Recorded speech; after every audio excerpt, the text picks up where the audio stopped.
Online sa hotline. Kamod nato mga ka-aksyon, Congressman Dino Yolo, Congressman Yolo. Sir, good morning.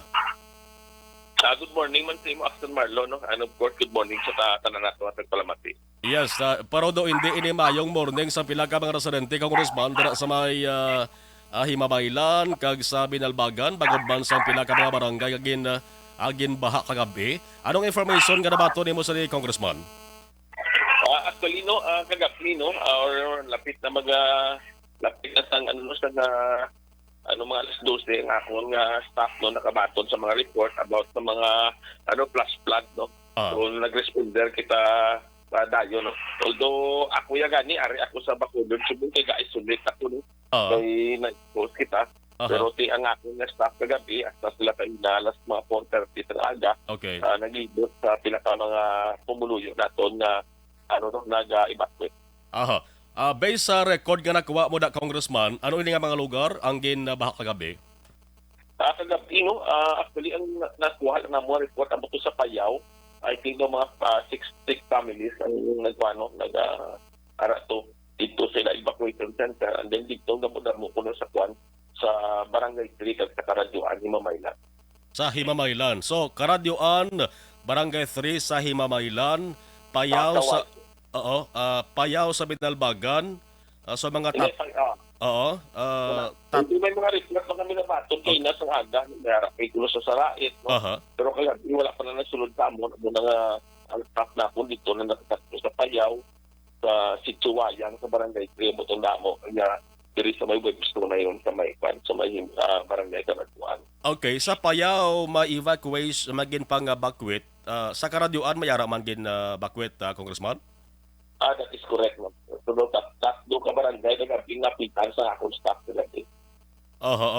Himamaylan, Binalbagan lang so far. Ang mga kaiping nga mga banwa kasunod, wala man niya sang, hindi man apektado. Nakabatong report, no. Gababase man lang kami sa report sa LDRMO, no. That's why, I think, one of the first order of the day na itong tapos is na stronger coordination, no, sa atong mga LDRM na MO.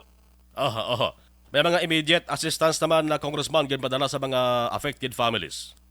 Ati kami kagabi mismo, no, nagpadala na kita hotmail, no, para nga pali ang ibang alalayan at sa makapuli man, no. Nag-hotmail kita kagabi kasi kabalo kita kung bago lang ka muna nag-evacuate, no, iwala na dalaway manatanan kasi pinaka-importante makakaon mismo kagabi, no. So, nalipan na sa una, no, nang atin basta ganit padala sa hotmail. Okay, ang information na Congressman nga nabaton ni Musa ni ining baha ni tuga lang gid sang ulan or basi mayara Congress hindi ta malikawan may dalo do bla halis bukid.